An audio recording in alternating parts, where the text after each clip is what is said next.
Namo Hare Hare, Hare Krishna, Hare Krishna, Krishna Krishna, Hare Hare, Hare Rama, Hare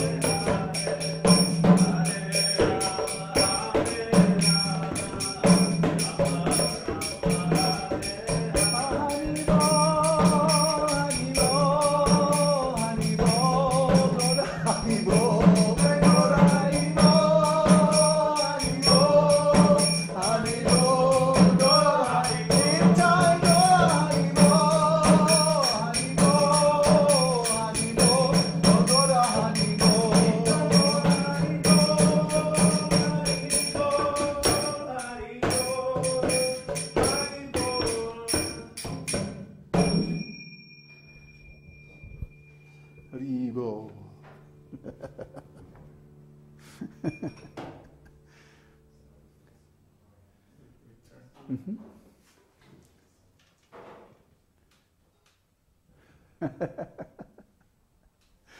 So, that is Abhishek, the short version, Reader's Digest version. This is so much fun. So why do we worship Gaur Nitāi?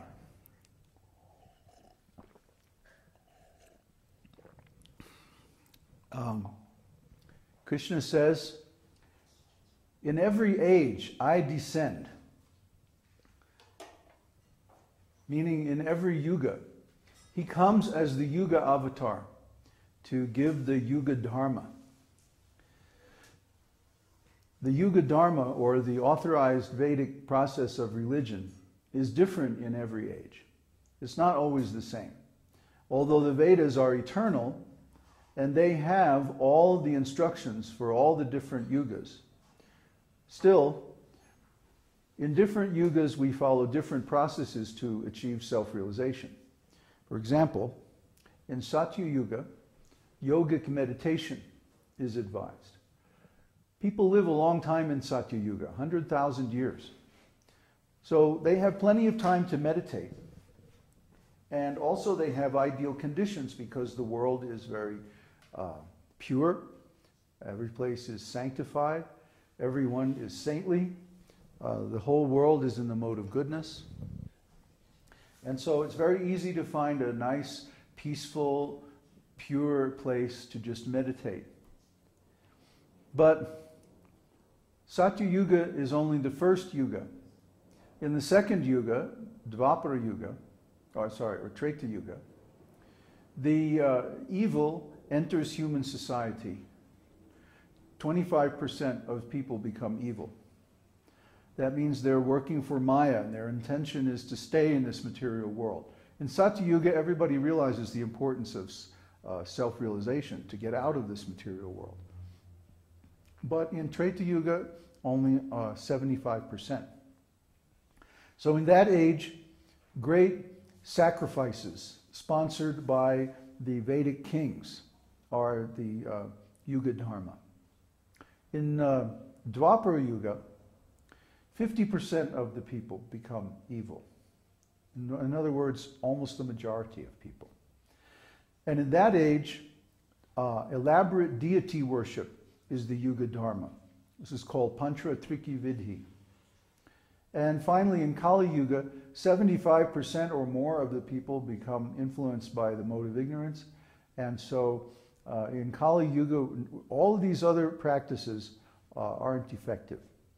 In Kali Yuga, the only practice that's effective is Harinam Sankirtan, which means chanting the holy name of the Lord congregationally among devotees. So in the Satya Yuga, the Lord appears as Narayan Rishi to spread the practice of meditation. And in Treta Yuga, he appears in several different forms, noticeably Parashuram and Lord Ram. And he teaches the great process of sacrifice by the Vedic kings. Of course, in Dvapara Yuga, especially in this Dvapara Yuga, he appears as Krishna.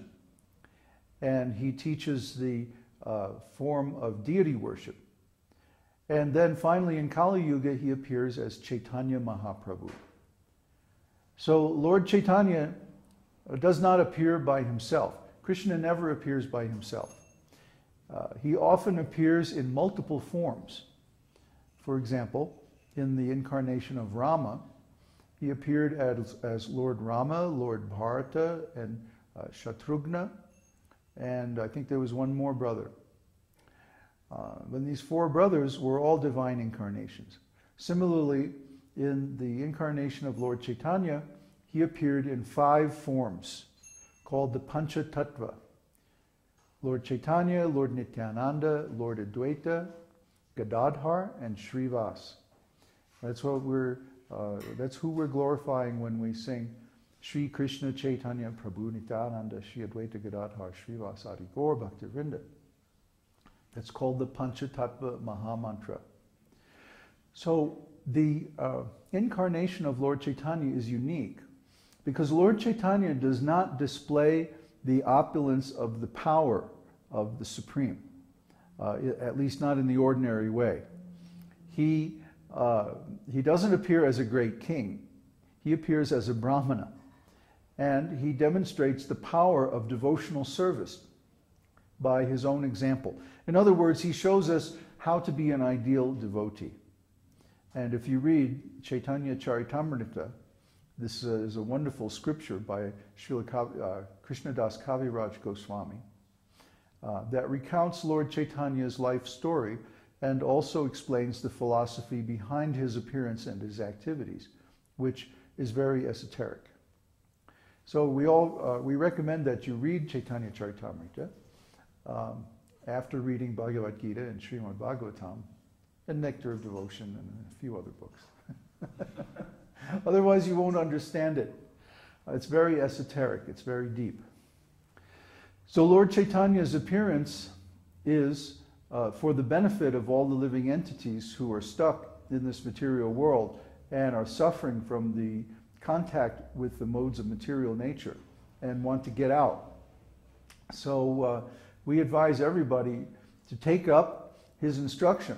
And his main instruction is to chant the holy name. Harer Nam, Harer Nam, Harer Nam Eva Kevalam, Kalau Nastyeva, Nastyeva, Nastyeva, Gatiranyata. Chant the holy name, chant the holy name, chant the holy name. In this age, this is the only way, there's no other way to get out of this material world and attain our original spiritual nature. And why does he repeat 3 times? Chant the holy name, chant the holy name, chant the holy name. Because the chanting process has 3 stages. The offensive stage, the clearing stage, and the perfect stage. So when we first begin chanting, we chant with offenses. And in the beginning, we don't even realize it, but we do chant with offenses. So there are 10 offenses, and you can read these on our site or in Prabhupada's books. We have to work on ourselves to overcome these offenses to the holy name. And that's the clearing stage, that's the second stage. Once we realize that, oh no, I'm offensive, I have to clean up my act. Then we can approach a bona fide spiritual master, get initiated, serve under his direction, and gradually become pure devotees. Once we attain that platform of pure devotional service, which means no offenses, then our chanting is perfect, and Krishna responds directly to our chanting and appears before us in one of his eternal forms, whichever one is just the perfect one for us. So we have to chant. In the beginning, we're going to chant with offenses. There's no way around that because we're contaminated, we're covered over by material energy. Then when we start to work to overcome those offenses, that's really the path of devotional service. And the destination of that path is the 3rd stage where our chanting becomes free from offenses. And that's what we're aiming at. Then why does he chant, there's no other way, no other way, no other way. Nastyeva, Nastyeva, Nastyeva. Because there's no other way by yoga practice. There's no other way by the practice of these great sacrifices and austerities and stuff like that. And there's no other way by deity worship or the practice of karma yoga. I mean, these are all good things and help to qualify us for the higher stages of devotional service. But because in this age the Yuga Dharma is chanting, these other processes cannot bring us to the highest stage of self-realization. You see that we do a lot of these processes. We do deity worship, we do some austerities and some meditation and some study. We do some sacrifices and some rituals and stuff like that. But we don't count on those as our main process. These are auxiliary processes to the actual Yuga Dharma, chanting the holy name. So Lord Chaitanya appears along with his plenary expansion, Lord Nityananda.